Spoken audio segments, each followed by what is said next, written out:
अभिभूत हैं आज पंडित दीनदयाल उपाध्याय जी की।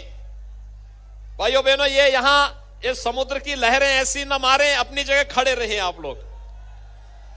भीड़ ज्यादा हो गई मैं जानता हूं, लेकिन जो जहां है वहीं पे रहेगा तो धक्का मुक्की नहीं होगी। आराम से रहिए, थोड़ा पीछे पीछे रहिए, थोड़ा पीछे पीछे हट करके आगे आने का प्रयास न करें, थोड़ा पीछे पीछे चले जाएं, थोड़ा इधर भी पीछे पीछे चले जाएं। पर्याप्त जगह मिलनी चाहिए। आराम से आप सुनेंगे भी। कुछ ही देर में प्रधानमंत्री जी आ रहे हैं और मैं इसीलिए अपना भाषण पहले कर दे रहा हूं, जिससे मंच के लोगों को मैंने पहले सभी पदाधिकारियों को बोल दिया था कि सब अपना भाषण कर दीजिए। मैं आऊंगा, मैं अपना भाषण करूंगा और जैसे प्रधानमंत्री जी आएंगे, प्रधानमंत्री जी का स्वागत करते हुए सीधे मैं उनको आमंत्रित करूंगा भाषण देने के लिए। और इसलिए भाइयों बहनों, आज जब पंडित दीनदयाल उपाध्याय जी की, जिन्होंने अंत्योदय की बात की थी, अंतिम पायदान पर बैठे हुए व्यक्ति तक शासन की योजना को पहुंचाने की बात की थी, आज जब वो सपना साकार हो रहा है तो उन स्थितियों में उत्तर प्रदेश में सुशासन की नींव डालने वाले श्रद्धेय कल्याण सिंह जी बाबू जी का भी स्मृति को उनका स्मरण करते हुए मैं अपने आप को भावुक भी हो रहा हूं। भाइयों बहनों, हमारी सरकार ने बाबूजी की स्मृति में 1000 करोड़ रुपए की लागत से लखनऊ में बना देश का बड़ा कैंसर संस्थान बाबूजी के ही नाम पर बनाया है। और याद रखना, बुलंदशहर में एक राजकीय गवर्नमेंट मेडिकल कॉलेज का निर्माण हो रहा है, उसका निर्माण भी बाबूजी के ही नाम पर हो रहा है। और यही नहीं, अतरौली में पॉलिटेक्निक का नामकरण और चिकित्सालय का नामकरण ही बाबूजी के ही नाम पर हमने तय किया है। बाबूजी के सपने को साकार करने के लिए आज भारतीय जनता पार्टी की सरकार कार्य कर रही है। एक तरफ फ्री में वैक्सीन और डबल इंजन की सरकार है, तो भाइयों बहनों डबल डोज राशन की भी मिल रही है ना। राशन मिल रहा है सभी को, महीने में 2 बार। पहले तो नहीं मिलता था ना, 17 के पहले कहां चला जाता था। देखो सामने ये फायर टेंडर बना है, फायर स्टेशन बना हुआ है, ये भी डबल इंजन की सरकार ने ही बनाया है। एटा का मेडिकल कॉलेज भी डबल इंजन की सरकार ने बनाया है। हाथरस में भी मेडिकल कॉलेज का निर्माण कर रहे हैं, डिग्री कॉलेज का निर्माण हो रहा है, पॉलिटेक्निक का निर्माण हो रहा है, ITI का निर्माण हो रहा है, सड़कें चौड़ी हो रही हैं। 2017 के पहले बिजली मिलती थी, आज तो मिल रही होगी ना। भाइयों बहनों, यही फर्क है। पहले बिजली का पैसा, सड़क का पैसा ये कहां जाता था? इत्र वाले मित्र के घर में कहां जाता था? और इसीलिए इत्र वाले मित्र को भी हमारे बुलडोजर ने ढूंढ निकाला। जब बुलडोजर चलता तो अच्छा लगता है। ये बुलडोजर की गति ऐसे चलती रहनी चाहिए ना। सहमत हैं भाइयों बहनों?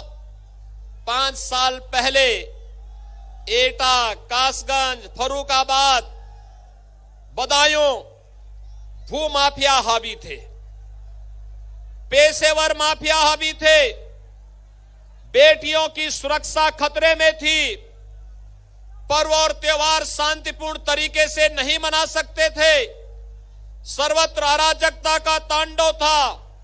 लेकिन आज 5 साल के बाद जब हम लोग एक बार फिर से जनता जनार्दन के सामने अपना रिपोर्ट कार्ड लेकर के पहुंचे हैं, आज मैं कह सकता हूं 5 साल के बाद पर्व और त्योहार भी शांतिपूर्ण तरीके से मनाए जा रहे हैं। इन 5 वर्षों में प्रदेश में एक भी दंगा नहीं हुआ, जबकि समाजवादी पार्टी की सरकार के समय 700 से अधिक दंगे हुए थे। इन 5 वर्षों में मैं कह सकता हूं कि बेटियों की सुरक्षा के लिए पुख्ता व्यवस्था किया गया। इन 5 वर्षों में मैं कह सकता हूं कि प्रदेश के अंदर नौजवानों के लिए नौकरी की सुविधा लाई गई। इन 5 वर्षों में हर एक जनपद को उसकी पहचान दिलाने का कार्य हुआ। भाइयों बहनों, आप इसी से अंदाजा लगा सकते हैं 2012 में जब समाजवादी पार्टी की सरकार आई थी तो समाजवादी पार्टी की सरकार ने पहला काम किया था अयोध्या में राम जन्मभूमि पर आतंकी हमला करने वाले आतंकवादियों के मुकदमों को वापस लेने का। लेकिन जब 2017 में भारतीय जनता पार्टी की सरकार आई तो हमारी सरकार ने फैसला किया। पहला फैसला था, सरकार का पहला फैसला था, और भाइयों बहनों वह था प्रदेश के अन्नदाता किसानों का फसल ऋण माफी का। 86 लाख किसानों का 36,000 करोड़ रुपए के कर्ज के माफी के कार्यक्रम को सरकार ने पूरा किया था। भाइयों बहनों, एक तरफ 36,000 करोड़ रुपए का कर्ज माफी और दूसरी तरफ अवैध बूचड़खानों को बंद करना, बेटियों की सुरक्षा के लिए एंटी रोमियो स्क्वाड का गठन करना, ये भारतीय जनता पार्टी की डबल इंजन की सरकार ने किया था। फर्क साफ है ना? फर्क साफ है। भारतीय जनता पार्टी जय जवान जय किसान का नारा को सार्थक करती है, बेटियों की सुरक्षा को प्राथमिकता देती है। समाजवादी पार्टी की संवेदना किसान, नौजवान और बेटियों के प्रति नहीं, उनकी संवेदना तो आतंकवादियों के प्रति थी। और इसलिए भाइयों बहनों, 5 साल के अपने शासनकाल में डबल इंजन की सरकार ने बिना भेदभाव के विकास का कार्य कराया।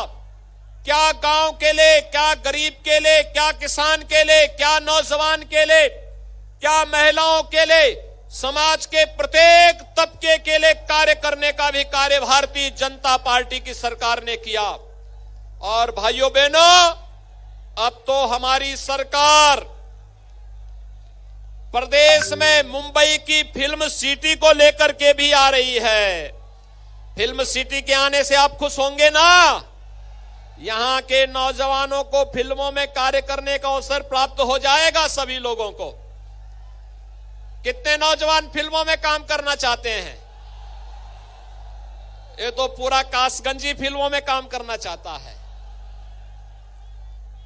लेकिन मैं अपने क्षेत्रीय अध्यक्ष से जरूर करूंगा कि वे जरूर फिल्मों में काम करने के लिए जाएंगे। भाइयों बहनों, हम लोगों ने इस सदी की महान गायिका, जिनका अभी दुखद निधन हुआ है, भारत रत्न लता मंगेशकर जी की स्मृति में भी प्रदेश के अंदर एक एकेडमी के निर्माण की कार्रवाई को आगे बढ़ाने का कार्य प्रारंभ करने के लिए निश्चय लिया है।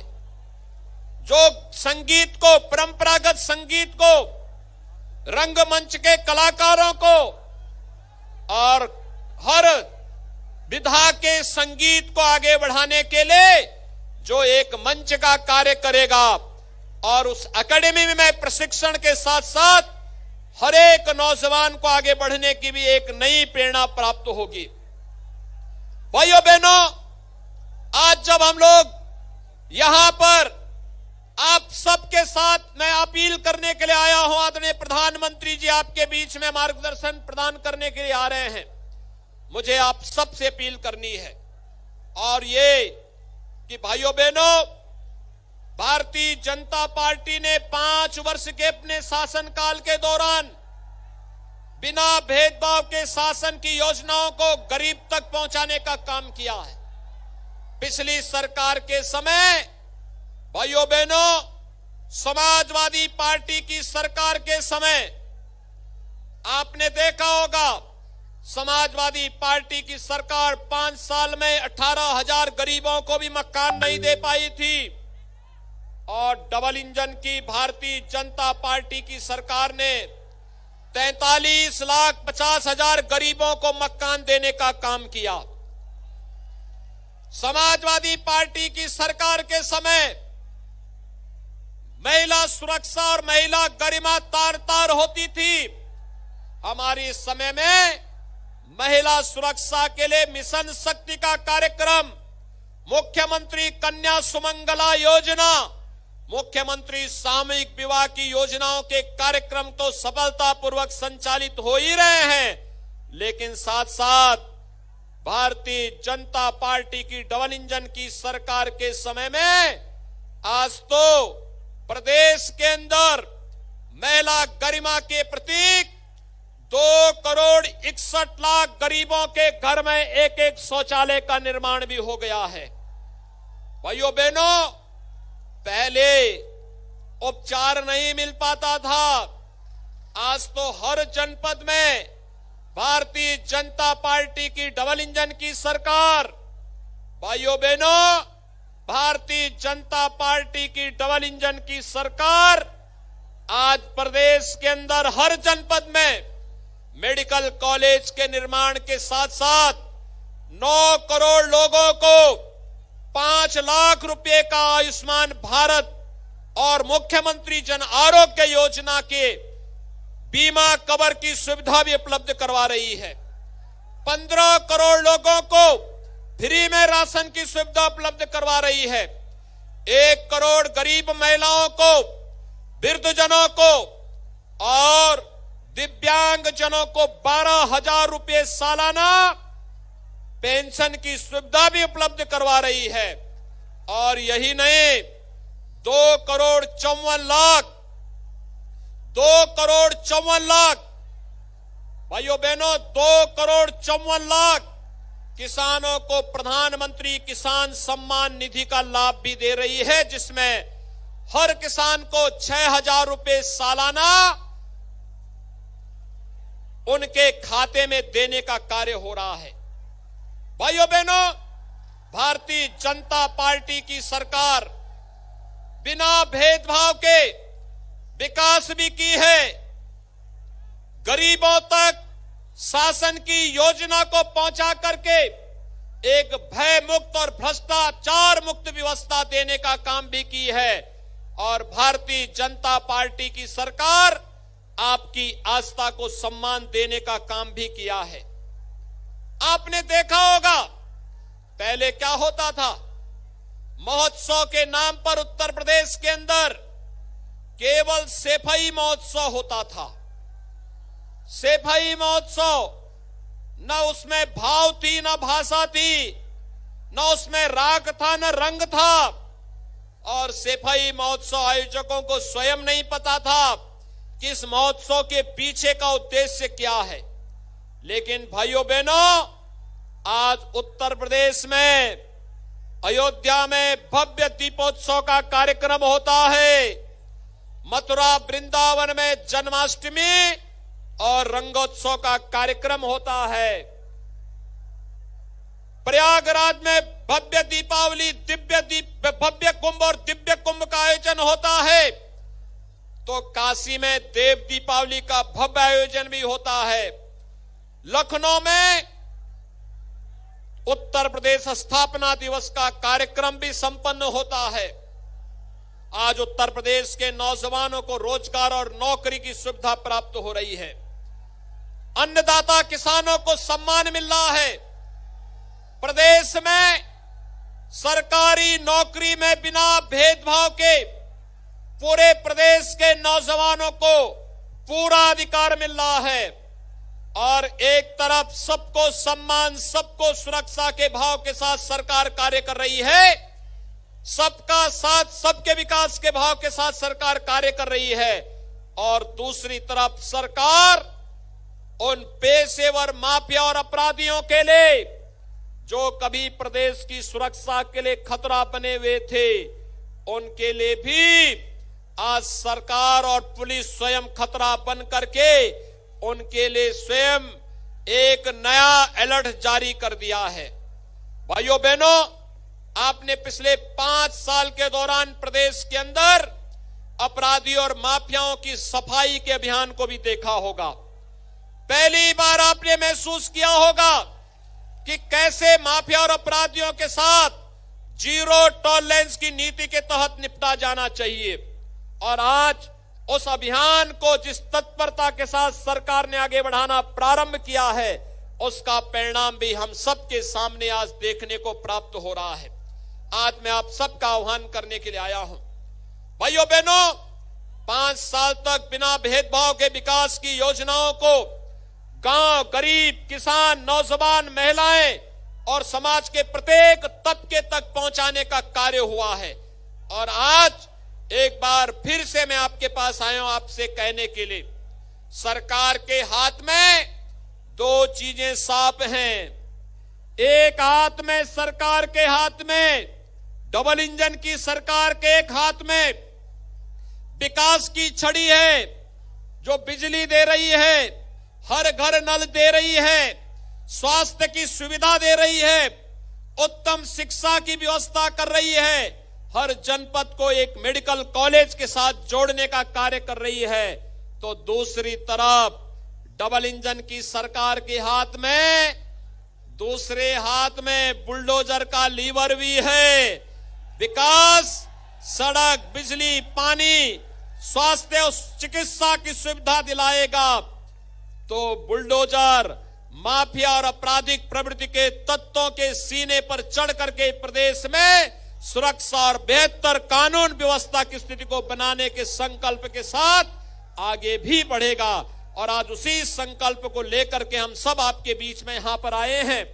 मेरी आप सबसे अपील होगी कि भारतीय जनता पार्टी ने इन यहां पर अपने प्रत्याशी जो उतारे हैं, जिन्होंने बेहतर काम किया है, और इसमें कासगंज से श्री देवेंद्र सिंह राजपूत जी सामने आते जाओ भैया, अमापुर से हरिओम वर्मा, पटियाली से श्री ममतेज साक्य, एटा से विपिन कुमार डेविड, मरहरा से बीरेंद्र सिंह लोधी, अलीगंज से सत्यपाल सिंह राठौर, जलेसर से संजीव दिवाकर,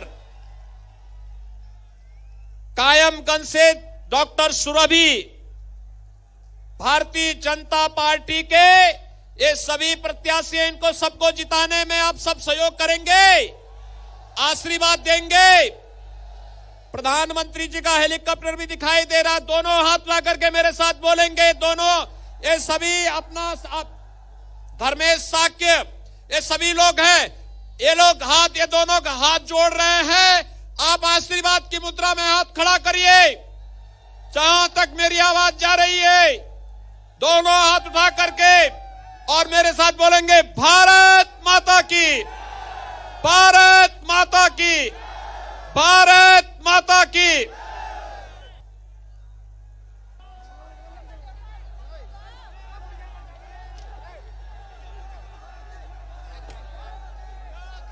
देश के यशस्वी प्रधानमंत्री जी आ चुके हैं और नारा लगाएंगे, योगी मोदी, योगी मोदी जिंदाबाद, योगी मोदी जिंदाबाद,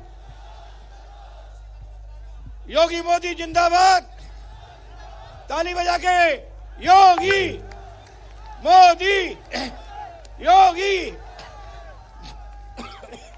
मोदी, योगी मोदी, योगी योगी मोदी, योगी मोदी जिंदाबाद, योगी मोदी जिंदाबाद, योगी मोदी जिंदाबाद, योगी मोदी जिंदाबाद, योगी मोदी जिंदाबाद। अब आपके बीच में स्वागत करने माननीय योगी आदित्यनाथ जी गए हैं और अभी मोदी जी को लेकर आ रहे हैं। ये तीसरा हेलीकॉप्टर आ गया माननीय प्रधानमंत्री जी का। सभी लोग आने के बाद सभी लोग व्यवस्था बनाए रखेंगे और जोर से नारा लगाएंगे, योगी मोदी योगी। ये नारा 5 मिनट तक लगना चाहिए आने के मंच में आने के बाद। योगी मोदी योगी मोदी योगी मोदी योगी मोदी जिंदाबाद योगी मोदी जिंदाबाद योगी मोदी जिंदाबाद योगी मोदी जिंदाबाद। माननीय प्रधानमंत्री जी आ चुके हैं, तीसरा हेलीकॉप्टर भी आ गया। कैसे बोलेंगे जब प्रधानमंत्री जी मंच में आएंगे? जरा बोल कर बताओ, जल्दी बोल कर बताओ, कैसे बोलोगे? इधर के लोग कैसे बोलेंगे?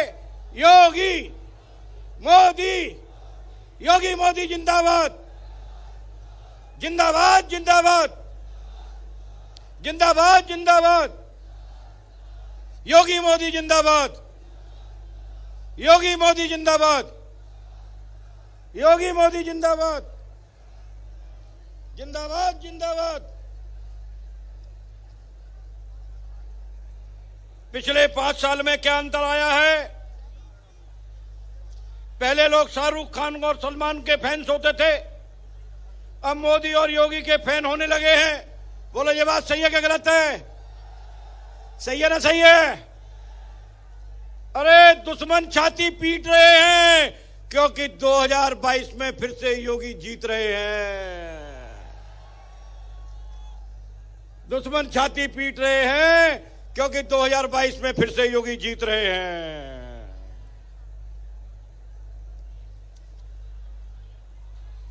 बंधुओं,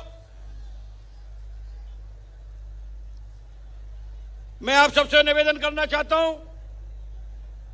फिर एक बार कहना चाहता हूं कि योगी और मोदी के विरोधियों में क्या हो गया है? मेल हो गया है। इसलिए मम्मी का पप्पू, योगी मोदी के विरोधियों में मेल हो गया है, इसलिए मम्मी का पप्पू। योगी मोदी जिंदाबाद। कैसे? ऐसे नहीं, ताली बजा के स्वागत करना है योगी मोदी का और क्या बोलना है? योगी मोदी जिंदाबाद योगी मोदी जिंदाबाद योगी मोदी जिंदाबाद योगी मोदी जिंदाबाद योगी मोदी जिंदाबाद योगी मोदी जिंदाबाद योगी मोदी जिंदाबाद योगी मोदी जिंदाबाद योगी मोदी जिंदाबाद।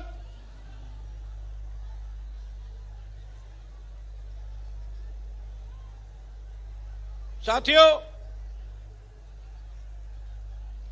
हम सब धर्म युद्ध के साथ हैं। हम सब देश के चौकीदार हैं और मैं भी चौकीदार हूं और आप भी चौकीदार हैं। इसलिए जो चौकीदार है उसका नाम नरेंद्र दामोदर दास मोदी है। इसलिए मैं आप सबसे कहना चाहता हूं, आज उत्तर प्रदेश के अंदर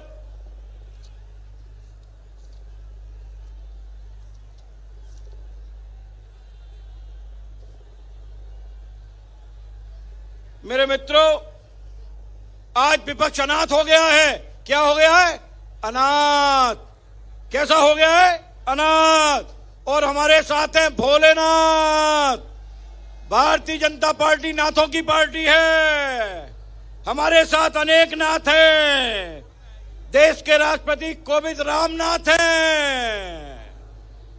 देश के गृह मंत्री राजनाथ हैं और उत्तर प्रदेश के मुख्यमंत्री योगी आदित्यनाथ हैं।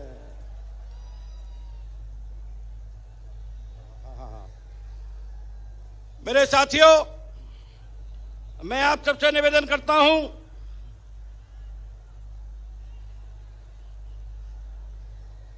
कि भारतीय जनता पार्टी को जिताने के लिए मैं आपसे पूछूंगा,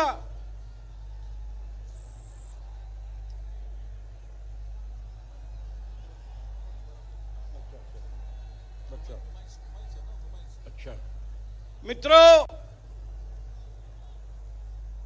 साइकिल खड़ी नुमाइश में। कहां खड़ी है? साइकिल खड़ी नुमाइश में, और बाबा आएंगे 22 में। अरे अखिलेश जी, फिर ट्राई करना 27 में। मेरे मित्रों, कैसे सौंप दें अखिलेश जी आपको ये उत्तर प्रदेश हिंदुस्तान का? अरे हमने समाजवादी पार्टी की रैलियों में देखा है झंडा पाकिस्तान का। इसलिए मेरा आपसे निवेदन है कि भारतीय जनता पार्टी के प्रत्याशियों को जिताने के लिए वक्त बहुत कम है। चुनाव क्या तारीख का है? चुनाव क्या तारीख का है? आज तारीख है 11, एक हफ्ता बचा है। तो मैं कहता हूं वक्त बहुत कम है, जितना दम है पूरा लगा दो। कुछ लोगों को हम जिताते हैं, बाकी लोगों को आप जिता दो। जिताओगे नहीं जिताओगे? जिताओगे? जिताओगे? जिताओगे? कमल का बटन दबाओगे? कमल का बटन दबाओगे? फिर मैं कहता हूं योगी मोदी जिंदाबाद, योगी मोदी जिंदाबाद, योगी मोदी जिंदाबाद, योगी मोदी जिंदाबाद, योगी मोदी, योगी। अब ये आवाज मेरी तरफ से नहीं आनी चाहिए, आपकी तरफ से आनी चाहिए। बोलिए योगी। आप बोलो मोदी। जरा 2 मिनट बोल के सुनाओ मुझे। मैं नहीं बोलूंगा, आप बोलो।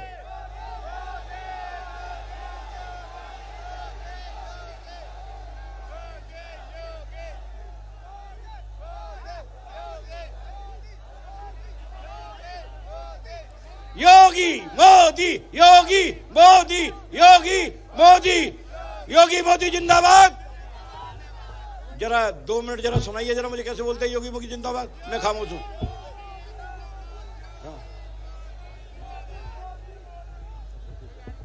जिंदा जी को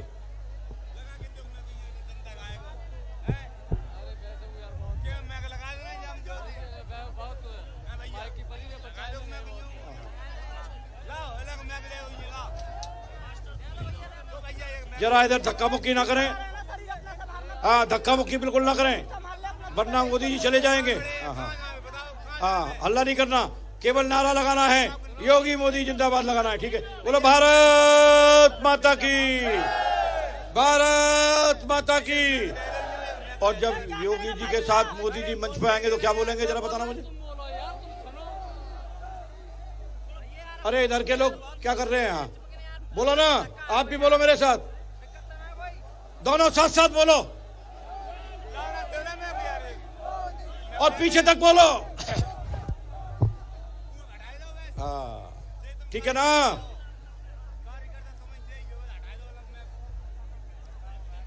चारों ओर उजाला है, क्योंकि योगी और मोदी का जमाना है।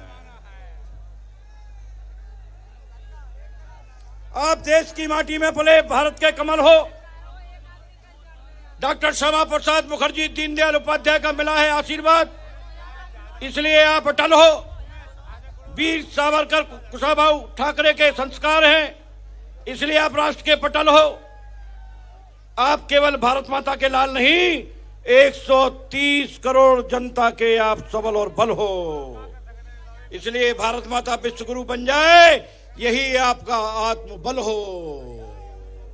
बोलो भारत माता विश्वगुरु बननी चाहिए कि नहीं बननी चाहिए?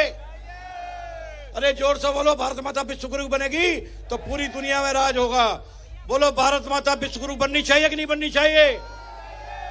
बननी चाहिए कि नहीं बननी चाहिए? एक और बात मैं आपसे कहता हूं, लगाकर आग बचपन और जवानी की खुशियों में हम सब ने ये शौक पाले हैं, और कोई पूछे तो कह देना ये दीवाने बीजेपी वाले हैं, बीजेपी वाले हैं, ये दीवाने बीजेपी वाले हैं। साथियों,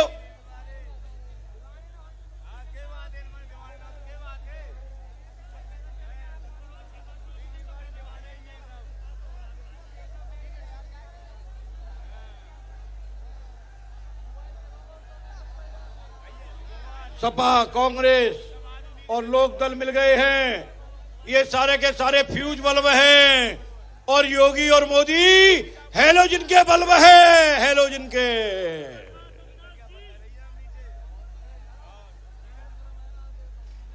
ये सूर्य के प्रकाश की तरह तेज हैं, जिनका नाम मोदी है। और 2022 में जो सरकार बनाएंगे वो आप सब मिनी अटल और मिनी मोदी हैं। बोलो सरकार बनाओगे ना? 2022 में सरकार बनाओगे ना? भाजपा की सरकार बनाओगे ना? मेरे युवा साथी सब मिलकर सुबह उठकर अपने घर से वोट निकालकर, गली मोहल्ले से वोट निकालकर बूथ तक ले जाएंगे ना? अरे कौन कौन बूथ तक वोट ले जाएगा? जरा हाथ उठाओ। सभी ले जाएंगे ना? और जब बूथ तक आप सभी वोट को ले जाएंगे तो भारतीय जनता पार्टी को छोड़कर जितने भी दल हैं उनकी जमानत जब्त हो जाएगी। बोलो विपक्ष की जमानत जब्त होनी चाहिए कि नहीं होनी चाहिए? होनी चाहिए कि नहीं होनी चाहिए? होनी चाहिए कि नहीं होनी चाहिए? और जब होनी चाहिए तो भारतीय जनता पार्टी की सरकार बननी चाहिए कि नहीं बननी चाहिए? बोलिए, बननी चाहिए ना?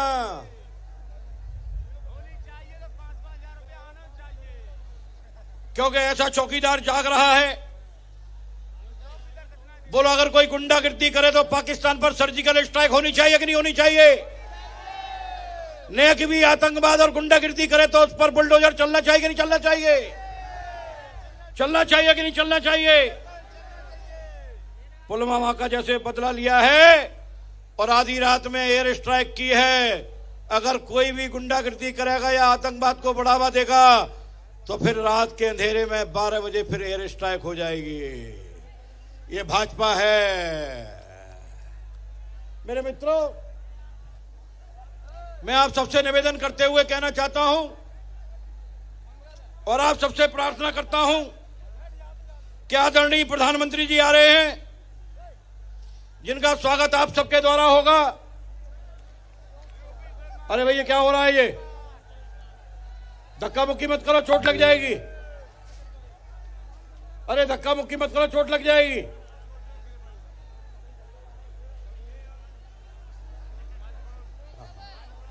अरे भाई व्यवस्था बनाए रखो, आपके प्रधानमंत्री है। अरे प्रधानमंत्री किनके हैं? जरा हाथ उठाओ। हमारे हैं कि नहीं? इसलिए धक्का मुक्की नहीं होनी चाहिए ना?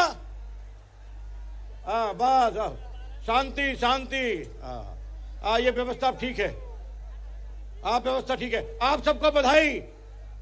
मेरे इधर दाईं और जो खड़े हैं कार्यकर्ता बंधु, इन सबको बधाई है, क्योंकि प्रधानमंत्री किनके हैं? हमारे प्रधानमंत्री किनके हैं?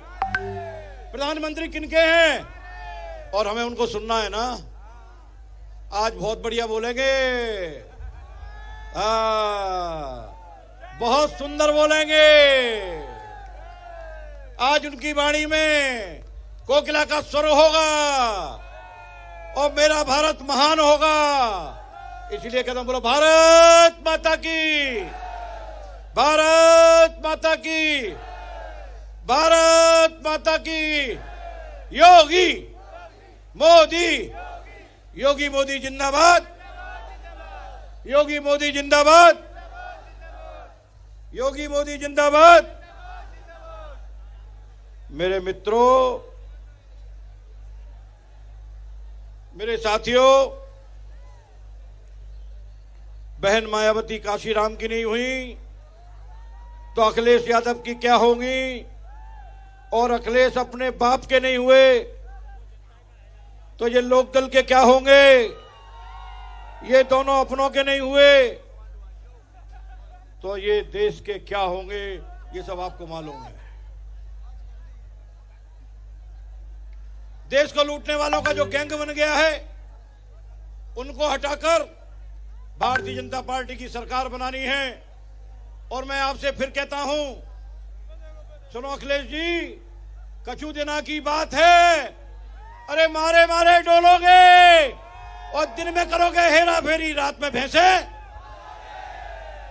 ठीक है ना? योगी मोदी जिंदाबाद।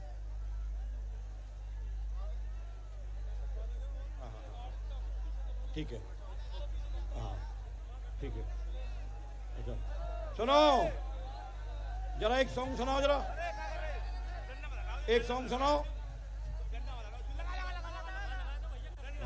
एक सॉन्ग सुनाओ। ठीक है, आ गए। देखो भैया, देखो आपका टाइम आ गया। योगी मोदी जिंदाबाद। माननीय प्रधानमंत्री जी आ चुके हैं, जोर से बोलेंगे योगी मोदी जिंदाबाद। योगी मोदी मोदी मोदी, ऐसे ऐसे, मोदी मोदी मोदी, योगी मोदी मोदी, योगी मोदी जिंदाबाद। योगी मोदी जिंदाबाद। योगी मोदी जिंदाबाद। बोलो भारत माता की, भारत माता की। आदरणीय प्रधानमंत्री जी मंच पर चढ़ रहे हैं, जरा ताली बजाना शुरू करो।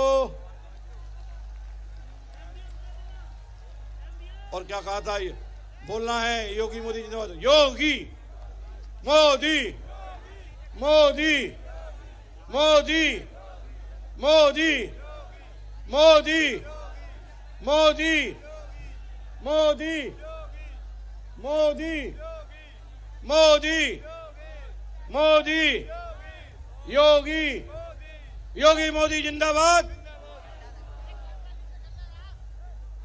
योगी मोदी जिंदाबाद। योगी मोदी जिंदाबाद। योगी मोदी जिंदाबाद। योगी मोदी जिंदाबाद। योगी मोदी जिंदाबाद। मेरे मित्रों, बोलो भारत माता की, भारत माता की, भारत माता की, भारत माता की, भारत माता की, भारत माता की, भारत माता की। मेरे मित्रों, आप सबसे निवेदन है कि जैसा मैंने कहा था, जरा करके दिखाओ, जरा क्या क्या करना है, जरा बोलो, जरा जोर से बोलो, जोर से बोलो। क्या थक गए? अरे 4 घंटे में मैं नहीं थका तो आप कैसे थक सकते हो? योगी भैया, यहाँ थोड़ी व्यवस्था बना के रखेंगे, ठीक रहेगा। थोड़े थोड़े पीछे हो जाओ, देखो धक्का मुक्की हो रही, ठीक नहीं है, व्यवस्था बना के रखो। हाँ,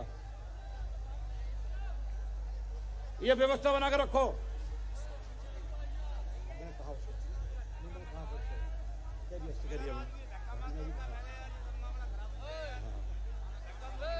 हाँ,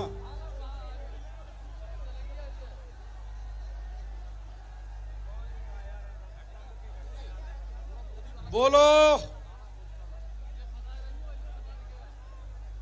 भारत माता की, भारत माता की, भारत माता की, भारत माता की, भारत माता की। अरे योगी, अरे मोदी,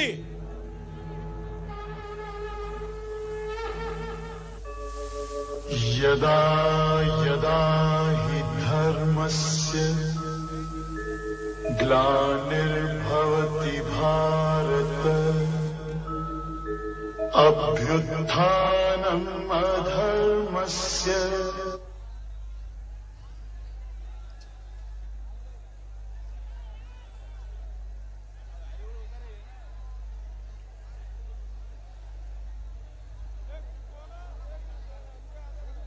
अरे भाई, मैं निवेदन कर रहा हूं, मंच की दाईं ओर जो कार्यकर्ता हैं वो जरा व्यवस्था बनाए रखें। ये मुझे भी मालूम है कि जगह थोड़ी कम होने। भारत माता की, भारत माता की। योगी मोदी जिंदाबाद। योगी मोदी जिंदाबाद। योगी मोदी जिंदाबाद। योगी मोदी जिंदाबाद। योगी मोदी जिंदाबाद। हम सबके प्रधानमंत्री जी आदरणीय मोदी जी आ चुके हैं। योगी जी का आपने भाषण सुना था। सभी लोग जोर से बोलते रहेंगे, योगी मोदी, योगी योगी मोदी जिंदाबाद, योगी मोदी जिंदाबाद, योगी मोदी जिंदाबाद।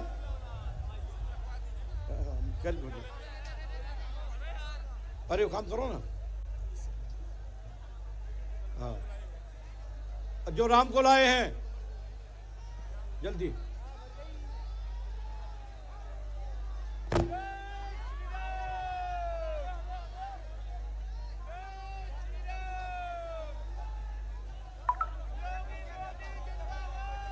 हाँ, ऐसे ही जिंदाबाद।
योगी के मिलने से तस्वीर बदल रही है, देशवासियों के सच में तकदीर बदल रही है। बंद करो, बंद करो।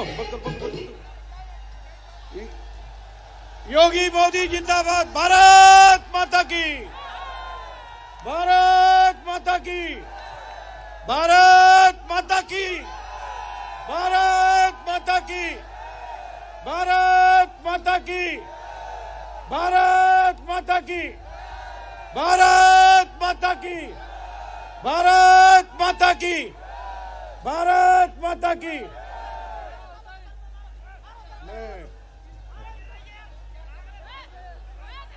देश के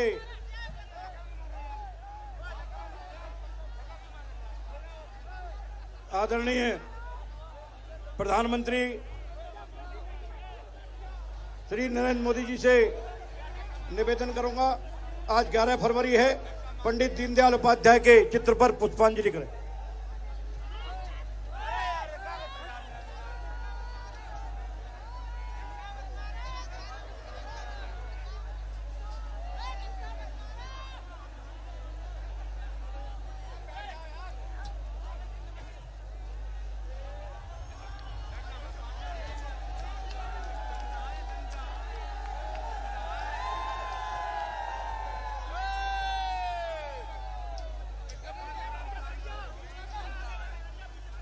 अब मैं उत्तर प्रदेश के यशस्वी मुख्यमंत्री आदरणीय माननीय योगी आदित्यनाथ जी से निवेदन करता हूं, आदरणीय प्रधानमंत्री जी का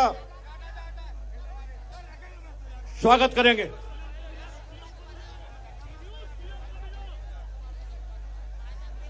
ये गंगा जल देकर आदरणीय प्रधानमंत्री जी का स्वागत करेंगे।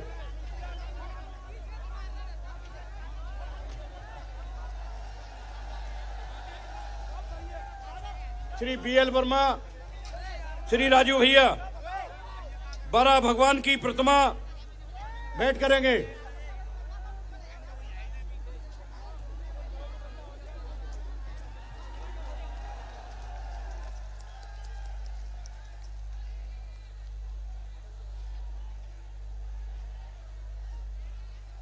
अब मैं उत्तर प्रदेश के यशस्वी मुख्यमंत्री जी से निवेदन करूंगा कि आदरणीय प्रधानमंत्री जी का अपने वचनों से स्वागत करें, ऐसा मेरा निवेदन है।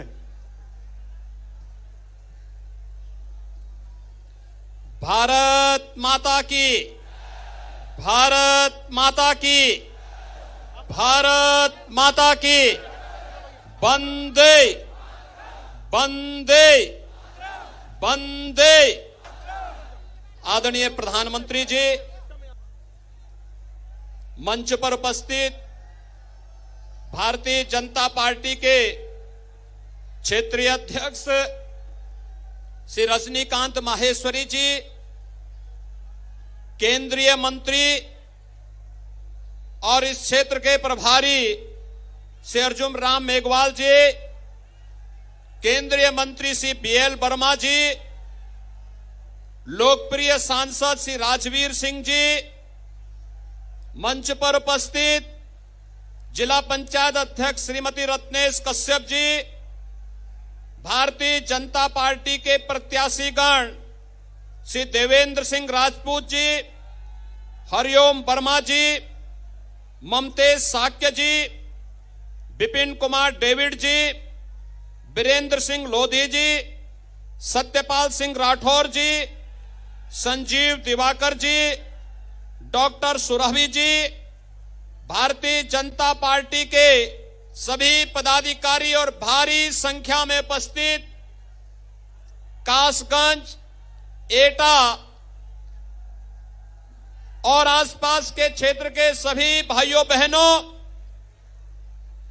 मैं इस पवित्र धाम सोरो धाम पर देश के यशस्वी प्रधानमंत्री आदरणीय मोदी जी का आप सभी की ओर से हृदय से स्वागत करता हूं, अभिनंदन करता हूं।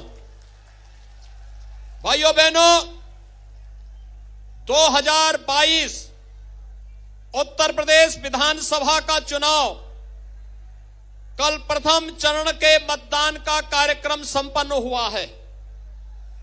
प्रथम चरण में डबल इंजन की सरकार के समर्थन में प्रदेश के 58 विधानसभा सीटों पर कल जिस उत्साह के साथ मतदाता भाई और बहनों ने आदरणीय प्रधानमंत्री जी के विकास सुशासन के अभियान को अपना समर्थन दिया है, वह अत्यंत अभिनंदनीय और अभिभूत करने वाला रहा है।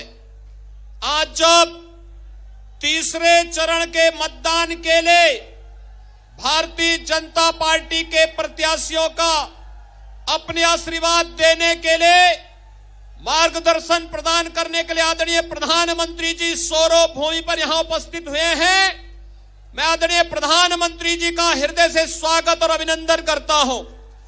भाइयों बहनों, आज देश हर एक क्षेत्र में एक नई ऊंचाइयों को प्राप्त कर रहा है और नए भारत का, नया उत्तर प्रदेश आदरणीय प्रधानमंत्री जी के मार्गदर्शन और नेतृत्व में आज नित नई ऊंचाइयों को प्राप्त कर रहा है।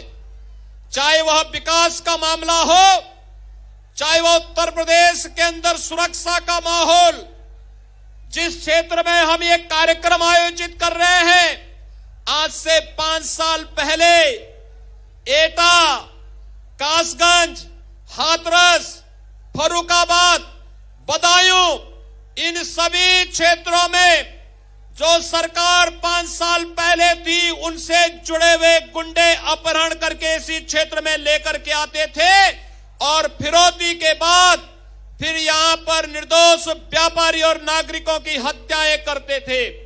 आज इसी क्षेत्र में आपराधिक आग को बुझाने के लिए फायर टेंडर की स्थापना भी यहां पर हो गई है और विकास के साथ साथ सुरक्षा के जिसे बेहतर वातावरण को आगे बढ़ाने का कार्य हुआ है, उस अभियान के साथ आज आस्था का भी सम्मान करने का कार्य हो रहा है।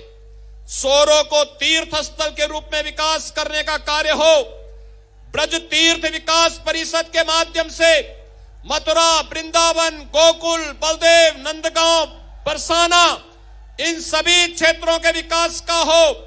अयोध्या में दुनिया की सुंदरतम नगरी के रूप में स्थापित करने और अयोध्या को श्री राम जन्मभूमि भगवान राम के भव्य मंदिर के निर्माण के कार्यक्रम को मजबूती के साथ आगे बढ़ाने का कार्य हो, या फिर काशी विश्वनाथ धाम के रूप में देश और दुनिया को एक भव्य धाम कैसे बना करके दिया जाना चाहिए, यह आदरणीय प्रधानमंत्री जी के मार्गदर्शन में डबल इंजन की सरकार ने कार्य किया है। भाइयों बहनों, आज जब भारतीय जनता पार्टी 2022 के इस विधानसभा चुनाव में आप सबसे समर्थन और सहयोग प्रदान करने के लिए, अपील करने के लिए आदरणीय प्रधानमंत्री जी का आगमन हुआ है, इस अवसर पर मेरी आप सबसे अपील है कि हमने जो कहा था भारतीय जनता पार्टी की डबल इंजन की सरकार ने वो करके दिखाया है। भाइयों बहनों, आज जब आदरणीय प्रधानमंत्री जी का आगमन कासगंज की इस पटियाली विधानसभा सीट पर यहां पर हुआ है, इस अवसर पर अभी हाल ही में हम सब ने देखा है 2020 5 अगस्त की तिथि जब अयोध्या में आदरणीय प्रधानमंत्री जी के कर कमलों से 500 वर्षों की प्रतीक्षा को समाप्त करते हुए अयोध्या में भगवान राम के भव्य मंदिर के निर्माण कार्यक्रम को आगे बढ़ाया था। पूरी दुनिया अभिभूत हुई थी और सबने हाथों हाथ प्रधानमंत्री जी के हाथों इस कार्यक्रम को आगे बढ़ते हुए देखा था, उसका अभिनंदन किया था। और भाइयों बहनों, मर्यादा पुरुषोत्तम भगवान श्री राम के सर्वाधिक भजन रामचरितमानस को मधुर स्वर देने वाली इस सदी की प्रख्यात गायिका लता मंगेशकर जी, जिन्हें भारत रत्न से भी सम्मानित किया गया, वे दुखद निधन उनका भी हाल ही में हुआ है। भारत सरकार ने 2 दिन का राष्ट्रीय शोक भी घोषित किया।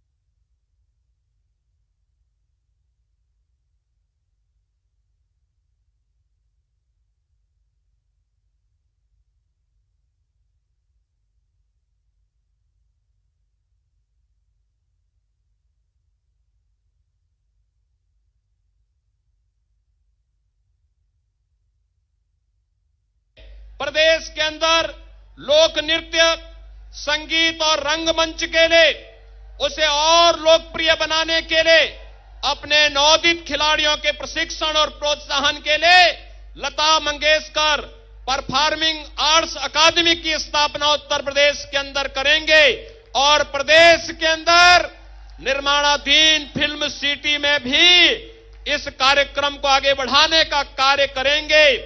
लेकिन प्रभु राम की इस महान भक्त को केवल यहीं तक सीमित नहीं रखना है। अयोध्या में भी श्री राम जन्मभूमि के ओर जाने वाले एक प्रमुख चौराहे का नामकरण भी लता मंगेशकर, भारत रत्न लता मंगेशकर जी के नाम पर होना चाहिए। यह सरकार का संकल्प है और इस संकल्प को आगे बढ़ाने के लिए आज मैं जब महाराष्ट्र और गोवा से जुड़े हुए देश के वे सभी लोग जो लता मंगेशकर जी का सम्मान रखते हैं, उन सभी की भावनाओं के अनुरूप आज जब इस संकल्प के साथ हम जुड़ रहे हैं, मुझे यह घोषणा करते हुए भी अति प्रसन्नता की अनुभूति हो रही है कि हम इस रूप में लता मंगेशकर जी को अपनी श्रद्धांजलि दे रहे हैं। आज के इस अवसर पर एक बार फिर से देश के अंदर सुरक्षा, देश के अंदर विकास और देश के अंदर सुशासन का बेहतर माहौल देने वाले आदरणीय प्रधानमंत्री जी का मैं एक बार फिर से कासगंज की इस धरती पर हृदय से स्वागत और अभिनंदन करते हुए अपनी वाणी को देता हूं विराम। जय जय श्री राम। और भाइयों बहनों, मैं इसके साथ ही आदरणीय प्रधानमंत्री जी को सादर आमंत्रित करता हूं कि आदरणीय प्रधानमंत्री जी कासगंज और यहां से जुड़े हुए आप इन सभी मतदाताओं को डबल अपना इंजन- मार्गदर्शन देने की कृपा करें। आदरणीय प्रधानमंत्री जी।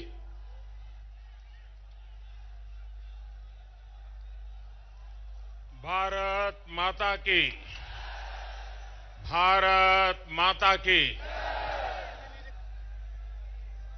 यहां अनेक जिलों से आप डबल इंजन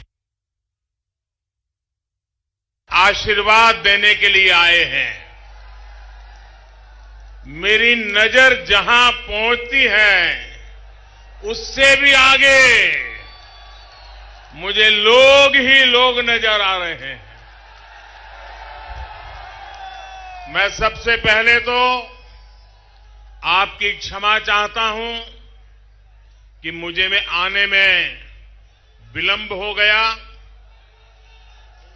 आज उत्तराखंड में मेरा सुबह कार्यक्रम था और इतनी बड़ी जबरदस्त भीड़ थी,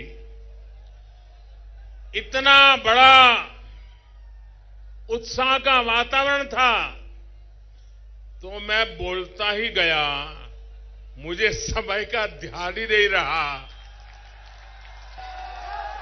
और उसके कारण मैं लेट हो गया।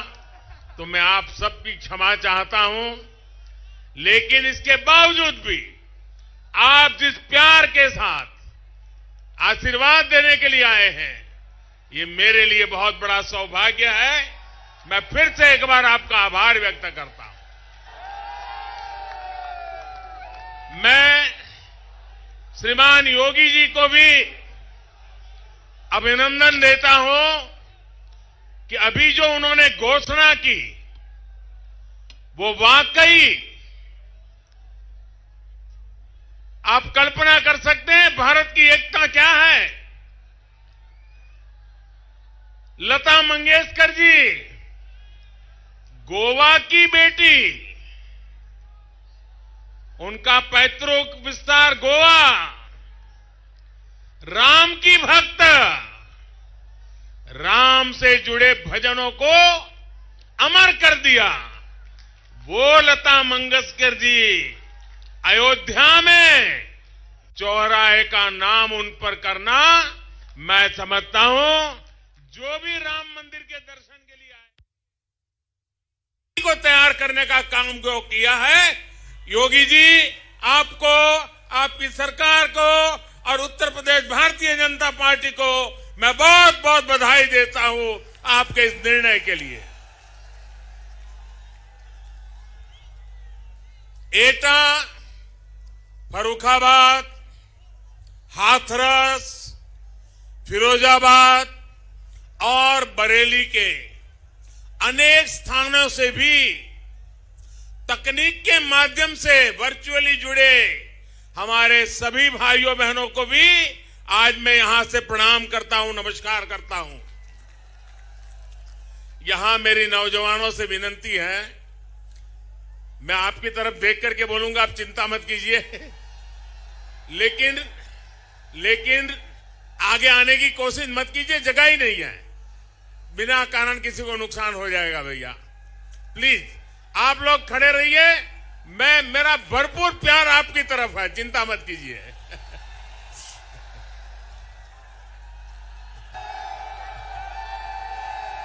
बहुत बहुत इतना प्यार, इतने आशीर्वाद कासगंज के आप सभी भाइयों और बहनों का भी मैं आदरपूर्वक अभिनंदन करता हूं। मैं तुलसीदास जी को भी नमन करता हूं। साथियों, आज पंडित दीनदयाल उपाध्याय जी की पुण्यतिथि है। इसी उत्तर प्रदेश की धरती का रत्न आज हम उनका पुण्य स्मरण कर रहे हैं। पंडित जी ने पूरा जीवन अंत्योदय के लिए समर्पित किया। दीनहीन के जीवन को बेहतर बनाने का प्रयास किया, मैं उन्हें आदरपूर्वक श्रद्धांजलि अर्पित करता हूं। कासगंज का, और मुझे जब कासगंज आया हूं तो बाबूजी की याद आना बहुत स्वाभाविक है। कल्याण सिंह जी, मेरे जीवन में उनका बहुत बड़ा संपर्क संबंध रहा। मुझे कल्याण सिंह जी की उंगली पकड़ करके चलने का सौभाग्य मिला है। और जब कासगंज में आया हूं तो बाबूजी के प्रति कासगंज का प्यार कितना रहा है वो आप भी जानते हैं, मैं भी जानता हूं। उनकी प्रेरणा से भाजपा निरंतर गरीबों की, दलितों की, पिछड़ों की, जनता जनार्दन की सेवा में दिन रात जुटी हुई है। साथियों, कल यूपी में पहले चरण का मतदान पूरा हुआ है। लोगों ने भारी संख्या में घरों से निकलकर यूपी को सुरक्षित रखने के लिए, यूपी के विकास के लिए भारी मात्रा में कमल को वोट दिया है। विशेष रूप से हमारी बहन बेटियों ने जमकर के मतदान किया है।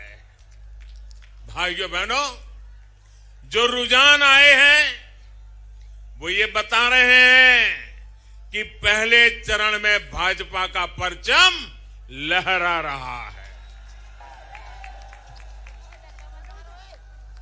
और कल दोपहर के बाद उन नेताओं के जितने इंटरव्यू आए हैं उनका चेहरा ऐसा लटका हुआ है।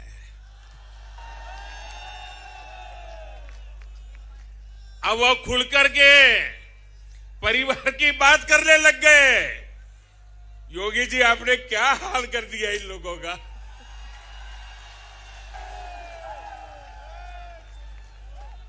और आप देखिए,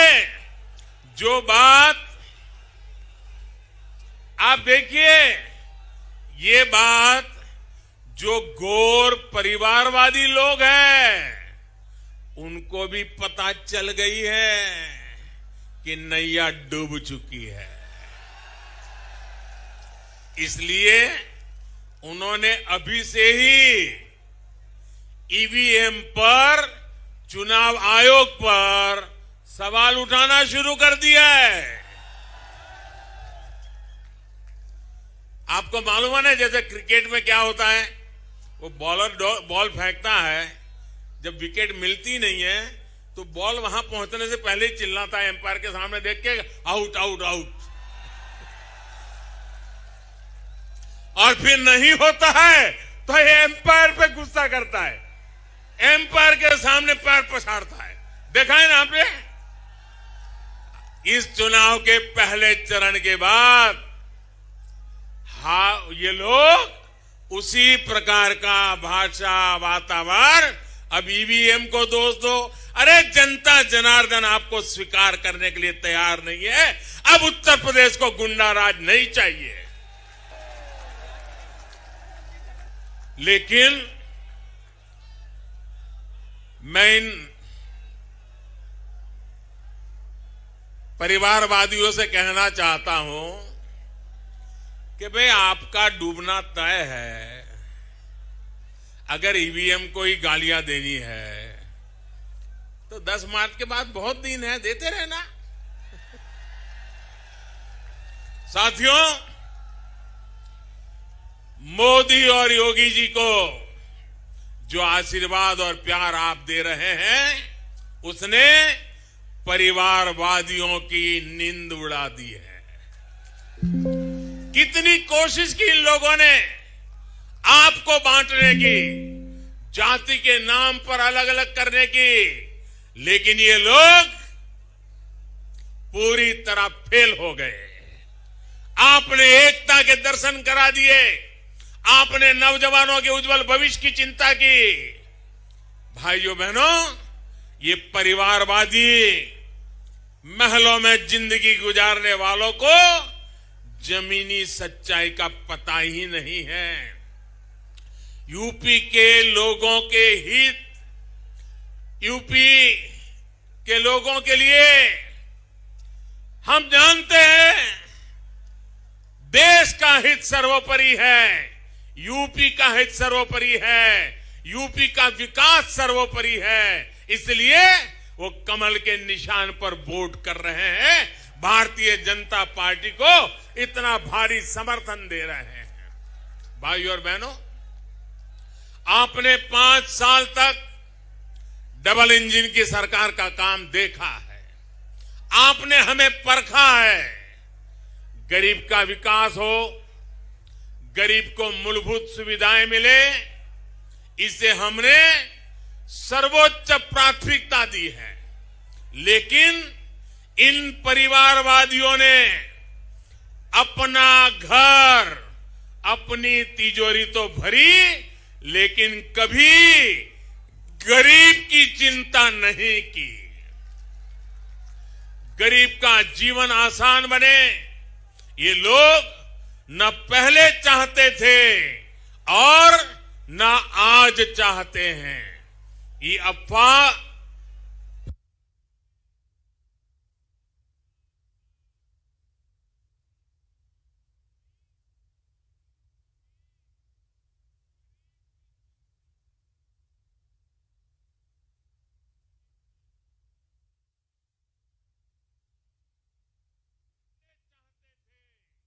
और न आज चाहते हैं। ये अफवाह फैलाने वाली प्रवृत्ति वाले परिवारवादी पूरी कोशिश कर रहे थे कि कोरोना का मुफ्त टीका गरीब परिवार को न लगे।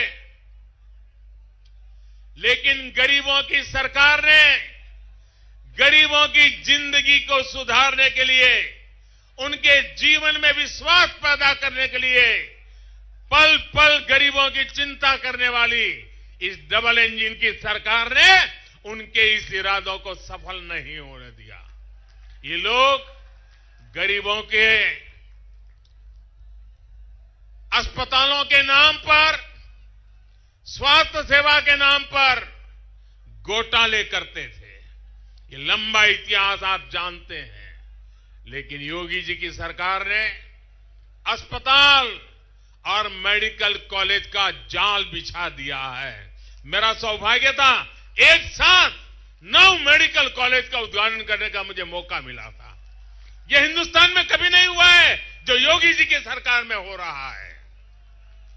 इनको यह भी लगता था कि 100 साल का इतना बड़ा संकट आया है, वैश्विक महामारी कोरोना आई है, यूपी में भुखमरी फैलेगी, उस पर ही अपनी राजनीतिक रोटियां सेकेंगे। लेकिन इन लोगों को एहसास ही नहीं था कि मोदी योगी ने इनके राशन माफिया, मालूम है ना राशन माफिया, ये राशन माफिया को किनारे लगा दिया है। महामारी के इस समय में हमारी सरकार हर गरीब को पिछले कई महीनों से मुफ्त राशन दे रही है। और हमारा संकल्प रहा कि ऐसी बड़ी वैश्विक 100 साल की भयंकर बीमारी आई है, जीवन बचाना बड़े बड़े समृद्ध देशों के लिए मुश्किल हो गया था। हमने जीवन भी बचाने के लिए जी जान से मेहनत की और हमने कोशिश की कि गरीब के घर का चूल्हा जलता रहना चाहिए।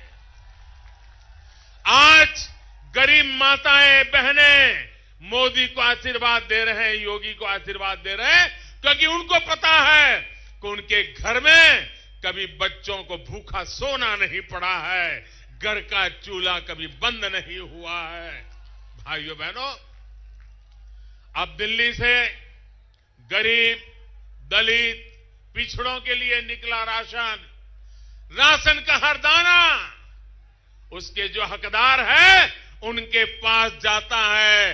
राशन माफिया नहीं है, इसलिए रास्ता गरीब के घर पहुंच जाता है। डबल इंजन की सरकार ने एक देश एक ration card, one nation one ration card की भी व्यवस्था की है। और उसके कारण यूपी का जो भी परिवार अगर दूसरे राज्य में गया है, उसको अब वहां भी यहां के राशन कार्ड से उसको वहां भी राशन मिलेगा। उत्तर प्रदेश का व्यक्ति कहीं बाहर रोजी रोटी के लिए गया है तो उसकी रोजी रोटी की चिंता मोदी करता है। भाइयों बहनों, साथियों, ये आपके एक वोट की ताकत है जो गरीब का भला करती है। लेकिन मैं यूपी के लोगों को सावधान भी करना चाहता हूं। ये परिवारवादी लोग इस समय इतने बौखलाए हुए हैं कि ठान कर बैठे हैं कि गरीब के लिए चल रही सारी योजनाओं को सबसे पहले ताले लगा देंगे, इसको बंद कर देंगे। क्योंकि उनको लगेगा कि अगर ये योजनाएं चालू रही तो योगी और मोदी के ही गीत लोग गाते रहेंगे, और इसलिए पहला काम उसको ताला लगाने का करेंगे। इसलिए भाइयों बहनों, क्या आप चाहते हैं कि लोक कल्याण की योजनाएं चालू रहें? आप चाहते हैं योजनाएं चालू रहें? आप चाहते हैं गरीब को घर मिलना चाहिए? आप चाहते हैं गरीब का चूल्हा जलते रहना चाहिए? आप चाहते हैं गरीब के बच्चों को पढ़ने के लिए सुविधा मिलनी चाहिए? आप चाहते हैं गरीब को बीमारी में दवाई के लिए व्यवस्था मिलनी चाहिए? इनके लिए ये काम ही नहीं है। और इसलिए ऐसे लोगों को कभी मौका मत देना। साथियों, इस क्षेत्र के जिन गांवों को इन लोगों ने बेसहारा छोड़ दिया था, उनको डबल इंजन की सरकार ने अच्छी सड़कें दी हैं, नदी पर अच्छे पुल दिए हैं। एटा में 11,000 करोड़ रुपए का बिजली प्रोजेक्ट लगा है। गन्ना, आलू, अमरूद, आम, केला जैसी अनेक फसलें उगाने वाला छोटे किसान फूड प्रोसेसिंग क्षेत्र में हमारे ईमानदार प्रयासों में एक नई आशा का अनुभव कर रहा है, नया विश्वास पैदा हो रहा है। हजारों करोड़ रुपए का बजट कोल्ड स्टोरेज और गोदाम बनाने के लिए तय किया गया है। किसान उत्पादक संघों यानी एफपीओज में छोटे किसानों को संगठित कर उनको एक्सपोर्ट के लिए फूड प्रोसेसिंग के उद्योग लगाने के लिए मदद दी जा रही है। हमारी सरकार किसान क्रेडिट कार्ड के दायरे में पशुपालकों को, मछली पालकों को भी किसान क्रेडिट कार्ड की सुविधा दी है, जिसके कारण उसके कम ब्याज से उसको बैंक से लोन मिल सकता है, वो अपना काम विस्तार कर सकता है। और ये भी सुविधा हमने दी है।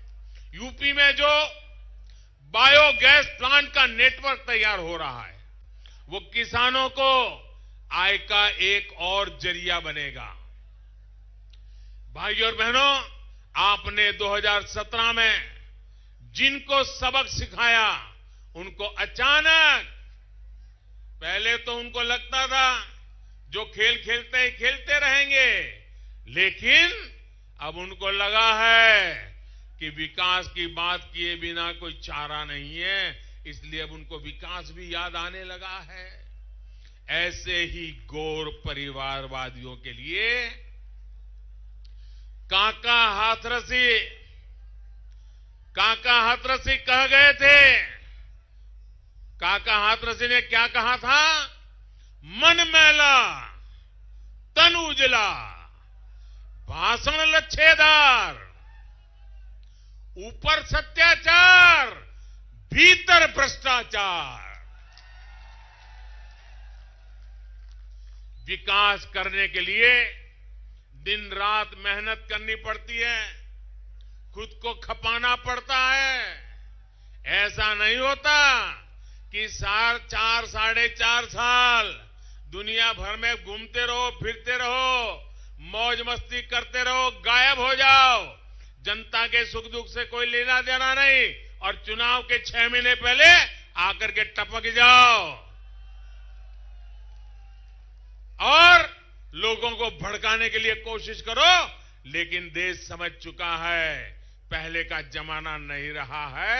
भाइयों बहनों, जिनका जनता से सरोकार ही नहीं हो, जिसके मन में जनता की सेवा की भावना नहीं हो, जो सिर्फ और सिर्फ अपने परिवार से बाहर देख ही नहीं सकते हो, वो यूपी का विकास कैसे करेगा?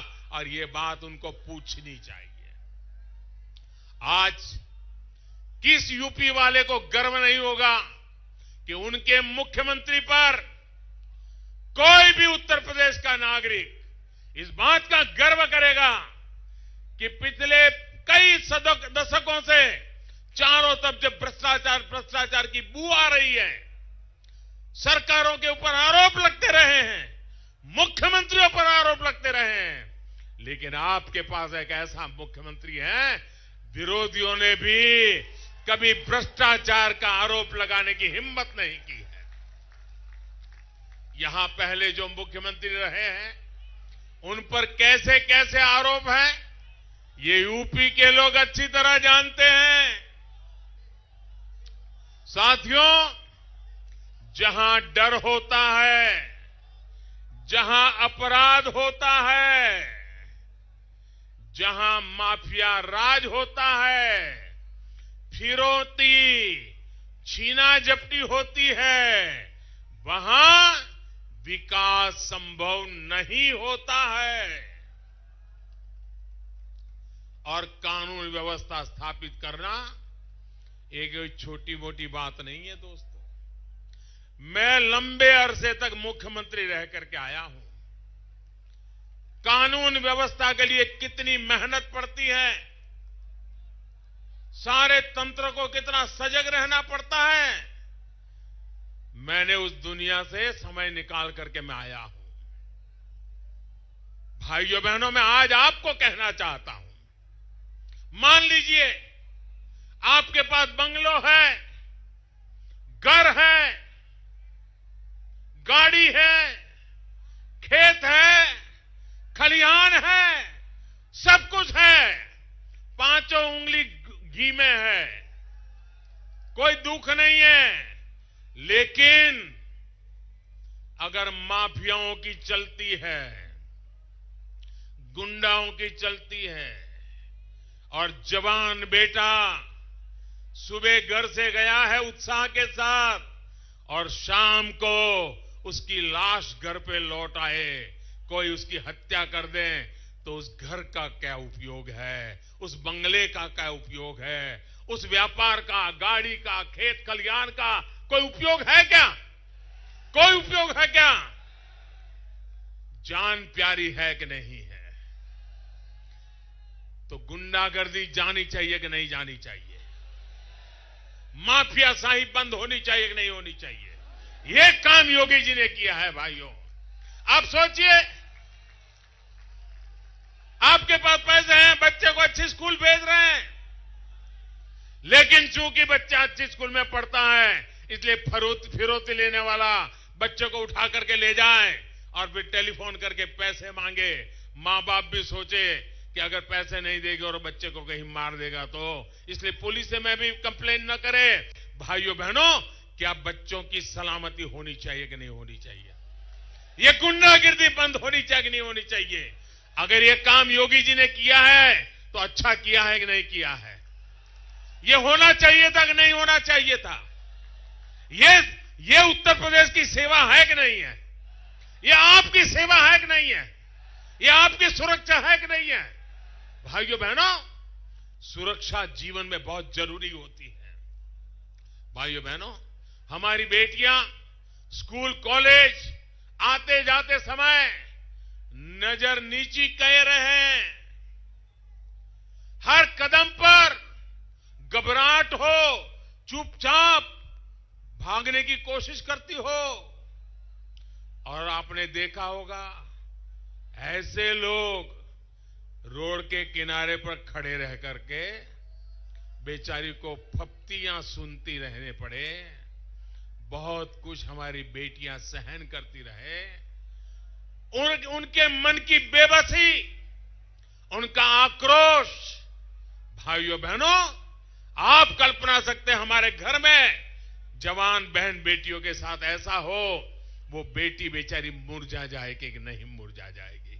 उन बेटियों को सम्मान मिलना चाहिए कि नहीं मिलना चाहिए? उन बेटियों की रक्षा होनी चाहिए कि नहीं होनी चाहिए? कोई दुकानदार दिन रात मेहनत करके अपनी दुकान का काम फैलाए, छोटी सी दुकान बेचारा कर्ज लेकर के आया हो, मेहनत करता हुआ कमाना शुरू करे, और कोई दबांग आकर के कह दे, देखो हर दिन शाम को 50 रुपया मुझे पहुंचाना पड़ेगा, ये छोटा दुकानदार बेचारा कैसे घर चलाएगा, कैसे जो कर्ज लिया है चुकता करेगा? ये रंगदारी वाले लोग मुनाफे में से हिस्से ही ले जाएं, अगर मुनाफे में से हिस्सा नहीं मिलता है तो पूंजी में से भी हिस्सा उठा के ले जाएं, और अगर वो न दे पाए तो एक दिन आकर के दुकान को ही उठा के ले जाएं। ऐसे लोग जब बैठे हैं तब साहब पर भी प्रगति नहीं होती है। उसको रोकने का काम हमारे योगी जी ने किया है। भाइयों बहनों, सूरज ढलने के बाद आप घर के से निकलने से घबराएं, बहुत जरूरी होने पर ही बाहर जाएं, अपने काम टालें। ये स्थिति ठीक नहीं है। अगर ट्रेन रात को किसी स्टेशन पर पहुंचे और लोग सुबह तक इंतजार करें, प्लेटफॉर्म पर बैठे रहें ताकि सलामत घर पहुंच सके, ये स्थिति उत्तर प्रदेश ने देखी थी। उत्तर प्रदेश को उससे बाहर लाने का काम योगी जी की सरकार ने किया है। भाइयों, यूपी में 5 साल पहले जो इन गौर परिवारवादियों, माफियावादियों ने जो माहौल बना दिया था, उसके खिलाफ योगी जी ने बहुत बड़ी लड़ाई लड़ी है। भाइयों बहनों, जीवन में सुरक्षा ये छोटी चीज नहीं है। जहां हालत बिगड़े हुए हैं वहां दशक निकल जाते हैं, कानून राज स्थापित नहीं होता है, बहुत मेहनत पड़ती है। योगी जी ने ऐसी कठिन स्थिति में से उत्तर प्रदेश को बाहर ला करके 5 साल के भीतर कानून का राज प्रस्थापित करने में सफलता पाई है। बहुत बड़ा बदलाव लाए हैं और आगे भी इसको और पक्का करेंगे, ये मुझे पूरा विश्वास है। भाइयों, योगी जी ने यूपी में सुरक्षा का जो माहौल दिया है, उसने समृद्धि का नया द्वार खोल दिया है। समाज का हर वर्ग मेहनत करे, उन्नति करे, इसके लिए जो माहौल जरूरी है वो माहौल योगी जी की सरकार ने दिया है। कासगंज, एटा, फर्रुखाबाद, हाथरस, फिरोजाबाद, कन्नौज सहित इस पूरे क्षेत्र के लिए भी ये सबसे बड़ा संकट था। इन क्षेत्रों के छोटे, लघु, कुटीर उद्योग, हमारे व्यापारी उद्यमी साथी भी इन अपराधियों के कारण, माफियाओं के कारण परेशान रहते थे। इसलिए योगी जी की सरकार ने कानून के राज को सबसे बड़ी प्राथमिकता बनाया और उन्होंने करके दिखाया है। गुंडे माफिया को उन्होंने खोज करके जेल भेजा, उन पर कार्रवाई की। कभी कभी लोग पूछते हैं कि योगी जी जुल्म कर रहे हैं, योगी जी जुल्म कर रहे हैं।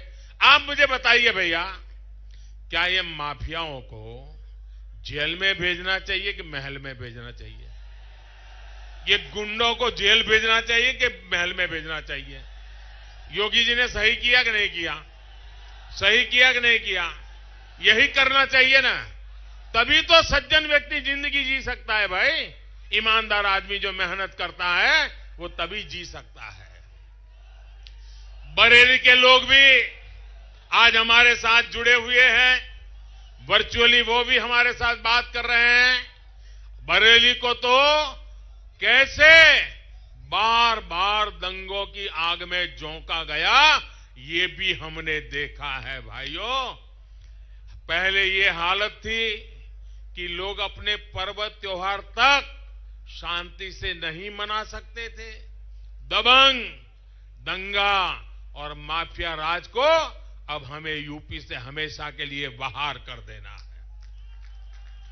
पूरी तरह आप लोग इस बात का भी ध्यान रखिए कि इस बार भी इन गौर परिवारवादियों ने ऐसे अपराधी चुनाव के मैदान में उतारे हैं जो आप लोगों से खार खाए बैठे हैं। ऐसे लोगों को वो नेता बना रहे हैं, माफियाओं को, गुंडागिर्दी करने वालों को, ऐसे लोगों को वो नेता बनाने के लिए निकले हैं। इन अपराधियों और गुंडों को हराने के लिए आपको एकजुट होकर भाजपा उम्मीदवारों के पक्ष में मतदान करो, ये मैं प्रार्थना करने आया हूं भाइयों बहनों। ये बदले के मौके की तलाश में है, इनको कभी बदला लेने का मौका मत देना भाइयों। मैं इस क्षेत्र के नौजवानों से जो पहली बार वोट डालने जा रहे हैं, युवाओं से खास तौर पर कहूंगा कि यूपी के बेहतर भविष्य से आपका भी भविष्य जुड़ा हुआ है, बहुत महत्वपूर्ण है भाइयों। आपके पहले लोगों को गांव घर छोड़ के जाना पड़ा, शहरों में जाकर झुग्गी झोपड़ी में जीना पड़ा। अब मैं उत्तर प्रदेश से किसी को जाना पड़े ये स्थिति नहीं चाहता हूं। उत्तर प्रदेश ऐसा बनाना है, देश भर के लोगों को उत्तर प्रदेश आने का मन कर जाए, ऐसा उत्तर प्रदेश बना रहा है। भाजपा को दिया आपका एक एक वोट यूपी की तस्वीर बदल देगा। भाइयों और बहनों, खेती और छोटे उद्योग आत्मनिर्भर भारत की सबसे बड़ी ताकत है। कोरोना के इस संकट काल में डबल इंजन की सरकार ने खेती और छोटे उद्योगों के लिए ईमानदार प्रयास किए हैं। हमने नई नई योजनाएं लाए, कोशिश की है। दुनिया भर में हाहाकार मचाने की वजह से भाइयों बहनों, खाद की ये जो कोरोना के कारण जो सप्लाई चेन सब खत्म हो गई, डिस्टर्ब हो गई, इसके कारण खाद की, कीटनाशकों की सप्लाई भी बहुत प्रभावित हुई। कीमत भी कल्पना ही कर सकते इतनी बढ़ गई, अनेक गुना कीमत बढ़ गई है दुनिया के मार्केट में। लेकिन ये संवेदनशील सरकार है, छोटे किसानों पर बोझ ना है इसकी चिंता करने वाली सरकार है। इसलिए पूरी दुनिया में इतना बड़ा दाम बढ़ गया, हमको महंगी कीमत से बाहर से चीजें लानी पड़ी। हमने किसानों के लिए चीजें लाए, फर्टिलाइजर लाए, खाद लाए, दवाइयां लाए और किसान को बोझ नहीं पड़ने दिया। सारा बोझ सरकार ने झेला, किसान को कम पैसों में वो दिया। हमने सब्सिडी बढ़ा दी, हमने हजारों करोड़ की सब्सिडी ज्यादा कर दी। इस बजट में भी 1 लाख करोड़ रुपया, मेरे छोटे किसान भाइयों बहनों सुनिए, 1 लाख करोड़ रुपए से ज्यादा खाद सब्सिडी के लिए हमने रखा है, ताकि अगर आगे कोई आफत आ जाए तो भी मेरे किसान को कोई मुसीबत ना आ जाए। इसका प्रबंध हमने आज अभी से किया है। छोटे किसानों को पीएम किसान सम्मान निधि से जो हजारों रुपए इस दौरान मिले हैं, उससे भी उनकी बहुत बड़ी मदद हुई है। छोटे किसान के लिए हर समय जब भी उसको खेती की जरूरत है, तुरंत 2000 रुपए उसके खाते में जमा हो जाते हैं और साल में बार बार ये काम होता रहता है। इसी का परिणाम है कि उत्तर प्रदेश के किसानों ने रिकॉर्ड उत्पादन करके दिखाया है भाइयों। और सरकार ने भी किसानों से एमएसपी पर रिकॉर्ड खरीद की है। भाइयों और बहनों, खेती की तरह ही डबल इंजन की सरकार ने लघु उद्योगों को, एमएसएमईज को बचाने के लिए भी निरंतर प्रयास किया है, कोशिश की है। कोरोना काल में करीब करीब 2.5 लाख छोटे उद्योगों को दी गई है। 2.5 लाख करोड़ रुपए छोटे छोटे स्थानों पर काम करने वाले लोगों को उसके कारण बहुत बड़ी मदद मिली है। और उसके कारण हर कारखाने में 2, 5, 7, 10, 15 लोग जो रोजी रोटी कमाते हैं, उनकी रोजी रोटी को सुरक्षित किया है। एक रिपोर्ट में ये बात बहुत उभर करके आई है कि सरकार के इस प्रयास की वजह से लघु उद्योगों में कम से काम करने वाले 1.5 करोड़ लोगों का रोजगार जाने से बच गया। 1.5 करोड़ लोग यानी 1.5 करोड़ परिवार यानी करीब 6-8 करोड़ नागरिकों को की मदद मिली है। 13 लाख से ज्यादा लघु उद्योगों को हमारी सरकार ने बंद होने से बचाया है। इस संकट के काल में इतना बड़ा काम हुआ है। केंद्र सरकार की योजना की वजह से यूपी के लघु उद्यमियों को भी करीब 19,000 करोड़ रुपया मिला है, ताकि हमारे गरीब की रोजी रोटी चालू रहे, हमारे देश में उत्पादन का काम चलता रहे। साथियों, आज यूपी के लोगों के पास डबल इंजन की ऐसी सरकार है जो लोकल के लिए वोकल है। योगी जी ने जो 1 डिस्ट्रिक्ट 1 प्रोडक्ट योजना शुरू की है, आज चारों तरफ उसकी वाहवाही हो रही है। इससे हिंग, चूड़ियां, कपड़े, फर्नीचर ऐसे उत्पादों को भी बहुत बड़ा बढ़ावा दिया जा रहा है। इसलिए कासगंज, एटा, फर्रुखाबाद, हाथरस, फिरोजाबाद के लोग डबल इंजन सरकार चाहते हैं, क्योंकि 1 डिस्ट्रिक्ट 1 प्रोडक्ट ने एक ग्लोबल लेवल के मार्केट की संभावनाएं पैदा की है।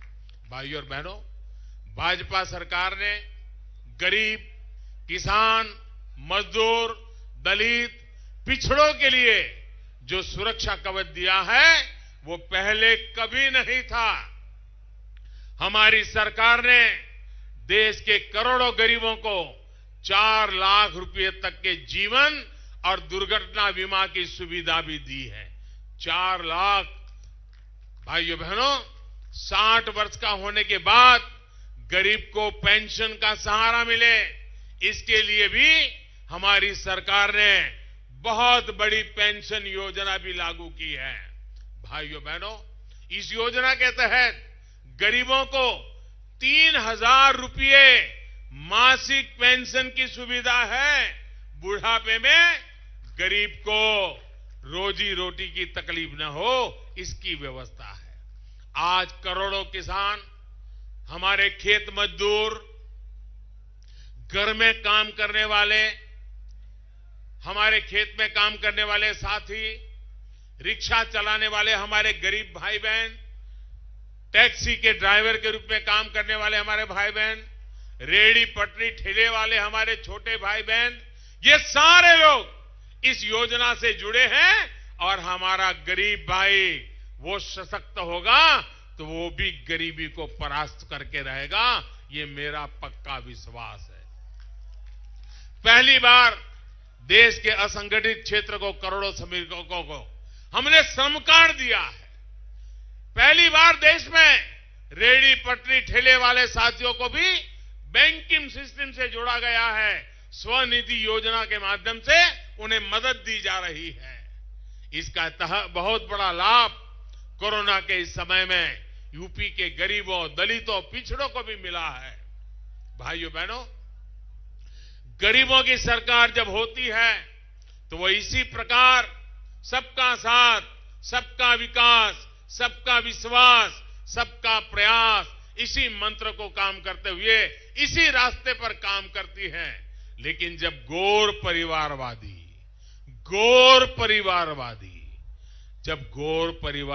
सरकार में रहते हैं तो वो अपने परिवार से बाहर सोचते भी नहीं है, उनको कोई लेना देना ही नहीं होता।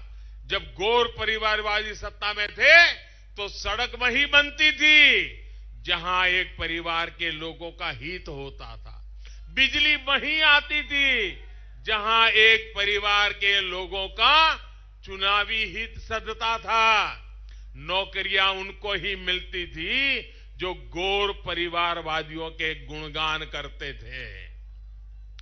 लेकिन योगी जी सरकार के लिए पूरा उत्तर प्रदेश अपना परिवार है, पूरा उत्तर प्रदेश। इसलिए बीते 5 साल में जो काम हुआ, जो विकास हुआ, पूरे यूपी में समान भाव से हुआ, सामाजिक न्याय की प्रतिबद्धता से हुआ। भाइयों और बहनों, गौर परिवारवादी देश के संविधान के लिए, देश के लोकतंत्र के लिए सबसे बड़ा खतरा है, सबसे बड़ा संकट है। देश को संविधान देने वाले बाबा साहब अंबेडकर जी भी अगर वो चाहते, उनका तो कद भी बहुत ऊंचा था, नाम भी बड़ा था और समाज में उनके प्रति भक्ति भाव भी अद्भुत था।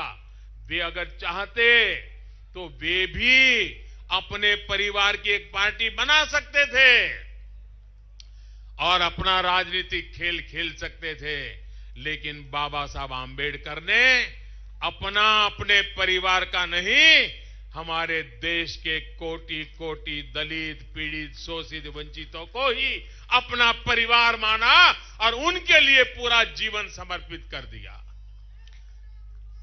वो जानते थे कि जब कोई पार्टी किसी परिवार के हाथों बंधक बन जाती है तो सबसे ज्यादा नुकसान युवाओं का होता है, देश के टैलेंट का होता है। यूपी के लोगों ने तो देखा है कि कैसे पार्टी पर, उसके साधनों संसाधनों पर कब्जा करने के लिए क्या क्या किया गया। परिवारवादी कभी नहीं चाहते कि ज्यादा प्रतिभाशाली लोग खड़े हो और उन्हीं के लिए चुनौती बन जाए। और इसलिए भाइयों बहनों, इस चुनाव में आपको तय करना है कि परिवारवादी चाहिए कि प्रतिभाशील चाहिए। हमें परिवारवादी नहीं, हमें प्रतिभाशील लोगों को आना है और हमारे देश में हर घर में प्रतिभाशाली लोगों की कमी नहीं है। जब ये लोग अपनी पार्टी में युवाओं को आगे नहीं आने देते तो फिर अन्य क्षेत्रों में युवाओं को कैसे आगे बढ़ा पाएंगे। इसलिए मैं कहता हूं, परिवारवादी लोग हमारे युवाओं के उज्जवल भविष्य के सबसे बड़े दुश्मन हैं। गौर परिवारवाद की जो ये मानसिकता आजादी के बाद देश और उत्तर प्रदेश में पनपी, उसने यूपी के युवाओं की ताकत को रोक दिया, बढ़ने नहीं दिया, अरे बर्बाद कर दिया। इसलिए यूपी का विकास सीमित रहा, विकास धीमा रहा। भाजपा सरकार युवाओं की इसी ताकत को आज देश की ताकत बना रहा है। साथियों, विकास का ये सिलसिला है, विकास के इस सिलसिले को हमें मजबूत बनाना है, मजबूत करना है। यूपी को दंगों और दबंगों से हमें दूर रखना है। दंगे भी नहीं चाहिए, दबंग भी नहीं चाहिए। इसके लिए कमल के फूल पर भारी संख्या में मतदान करना भी आपको तो करना है, मतदान करवाना भी है। हर बूथ की जिम्मेदारी लेनी है और इसलिए भाइयों बहनों, आप भारी संख्या में मतदान करवाएंगे। और मैं आज जो प्रथम चरण में अद्भुत भाजपा को समर्थन दिया है, उन सभी मतदाताओं का भी अभिनंदन करते हुए आपको यही कहूंगा, पहले मतदान फिर जलपान। ये उत्साह बना रहे, इसी विश्वास के साथ मेरे साथ दोनों हाथ ऊपर करके पूरी ताकत से बोलिए, भारत माता की, भारत माता की, भारत माता की। बहुत बहुत धन्यवाद।